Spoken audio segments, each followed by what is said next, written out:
এই স্বৈরাচার যত লেসপেন্সার কোলাবোরেটরস আছে এই 24 এর দ্বিতীয় মুক্তিযুদ্ধের কোলাবোরেটরস আছে এরা জাতীয় পার্টি।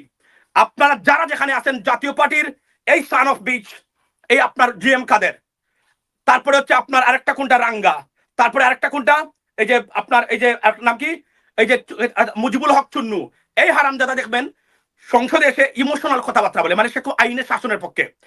এই কোলাবোরেটরস এবং রওশন এরশাদ এদেরকে আমি আজকে বলে দিতে চাই, তারা সংসদ থেকে যেন পদত্যাগ না করলে এরা যেন বাংলাদেশের কোথাও দাঁড়াতে না পারে।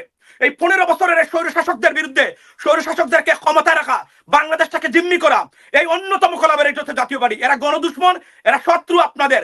এই জাতীয় পার্টির চুন্নু জিএম কাদের এই হারামজাদা সান অফ বিচকে যেখানে দেখবেন সেখানে পাকড়াও করবেন আপনারা, এটা আপনাদের দায়িত্ব। আজকে যদি ওই গত নির্বাচনে যদি পদত্যাগ করতো, যদি না যেত, আমরা হয়তো একটা মিউচুয়াল আন্ডারস্ট্যান্ডিং এর নির্বাচন আমরা দেখতে পেতাম। আওয়ামী লীগ ক্ষমতায় হয়তো থাকতে পারতো, হয়তো এখানে বিএনপি আসতে পারতো, জামাত আসতে পারতো, অর্থাৎ একটা পরিবেশ সৃষ্টি হতো। এই হারামজাদা GM Quader son of bitch scoundrel motherfucker, he went to India, came back, ওইসে ও ইন্ডিয়ার সাথে কি আলোচনা হয়েছে আমরা বলতে পারবো না, sorry for my language, forgive me that. I mean সে বলছে কি আমরা তুই নির্বাচনের আগে তুই ইন্ডিয়া যাস, হাউ ডে ইউ।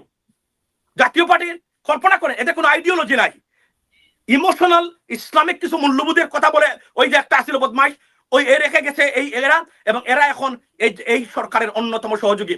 আমি বন্ধুরা আপনারা যারা দেখতেছেন আমি বলি সবার মনে ক্যান্সার হচ্ছে নাম্বার 1 ক্যান্সার জাতীয় পার্টি।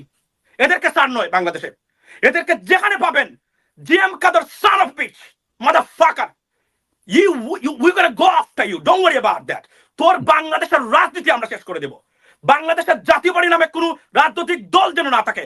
এরা যে কোটা আন্দোলন যারা, এরা সবার আগে জাতীয় পার্টির কেন্দ্রীয় কার্যালয়ে তালা মারে দেওয়া উচিত ছিল, লাথি মেরে সবকিছু বের করে রাস্তায় ফেলে দেওয়া দরকার জাতীয় পার্টির।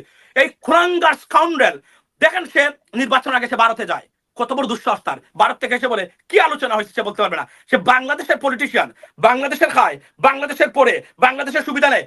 এই 15 বছর ধরে জাতীয় পার্টির এই কুলাঙ্গের বাচ্চারা এবং এই রওশন এরশাদ, এই যে আরেকটা ক্যান্সার, এই জন্য Jatiya Party GM Quader son of bitch and ওই যে আপনার রাঙ্গা, তারপরে রওশন এরশাদ, তারপরে আরেকটা কি আছে ওই একটাকে নাম বললাম আপনার এই এই কি বলে হচ্ছে মুজিবুল হক চুন্নু চুন্নু চুন্নু, এই হারামজাদাকে ছাড় দেওয়া হবে না। হে দেখবেন সংসদে এসে আমি তাকে প্রথম ধরেছি 1 মাস আগে, সংসদে এসে ছাত্রলীগের বিরুদ্ধে কথা বলে, মানে কি ইমোশনাল ব্ল্যাকমেল করেছে, খুব আইনের শাসনের। তুই যদি আইনের শাসন হয়ে থাকস তাহলে স্বৈরাচারের বিরুদ্ধে সাথে 15 বছর ধরে তুই কি করস? এই প্রশ্নটা আমি আজকে করে গেলাম আপনাদেরকে। 1 বার ছিলে, 2 বার ছিলে, এবারও কেন তুই আবার আবার সংসদে বসে আপনার মানুষকে ইমোশনালি ব্ল্যাকমেল করে।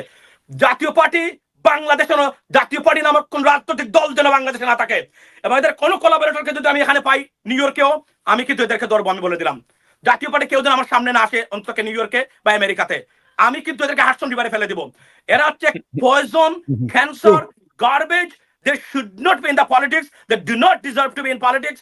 এবং জিএম কাদের এবং এই চুন্নুকে, এই হারামজাদা সান অফ বিচকে যেখানে পাবেন এই আমি ইডিয়টদেরকে আপনারা ধরবেন। আজকে আমি আপনাদেরকে বলে গেলাম জুম্মাতে যেতে হবে। It is about to be 1 right now, you know, আজকে ফ্রাইডে অলসো।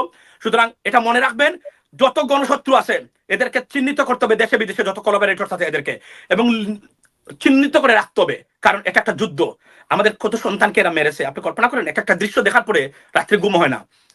এই বাংলাদেশ তো আমরা চাইনি, কেন এমন হবে? আওয়ামী লীগ রাজনীতি করতে চাইলে করুক, অসুবিধা কি? কিন্তু এমন বাংলাদেশ তৈরি করেছে যে আমার ভাই মারা গেছে, তার মুখ দেখতে গেলে আমার বলে তোকে একটু গুম করে দিবে। আমি একজন American citizen, how dare you Sheikh Hasina, তোকে মাটিতে নেমে আপনি নিয়ে এসে মানুষ পিষ্ট করে তো রাজনীতি শেষ করে দিয়েছে আমাদের ছাত্ররা।